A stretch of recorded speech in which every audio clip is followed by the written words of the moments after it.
Вчера в Подмосковье в школе 10-летнего ребенка, таджика, Кобилджона, резали ножом. Но почему везде пишут то, что подросток резал ребенка, да?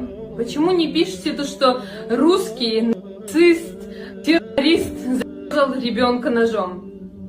А именно почему-то, когда мигранты совершают какое-то преступление, везде огромными заголовками вот террорист вот такой национальности совершил такое-то преступление. Против русских я ничего не имею, я сама выросла в Москве, я сама гражданка Российской Федерации, но мне обидно за вот эту вот несправедливость, когда каждый раз трогают нацию, когда мигрант совершает какое-то преступление, везде в заголовках это есть.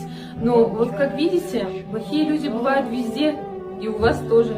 Видео выложили в телеграм-канал под названием «Русская община». Я читал комментарии, там пишут, то, что какой же ты молодец, правильно поступил, что ребенка. Там девушка пишет то, что я бы тоже так же поступила и убила ребенка чурку. Вы не люди, вы свиньи, вы хуже свиней, вы мрази, настоящие мрази вы. Вот к чему привело вас, ваша русская община. Синя, дару-дару, апау-хвару. Габьяга, лайдадун, габьяга, ман намедунам ира чихир.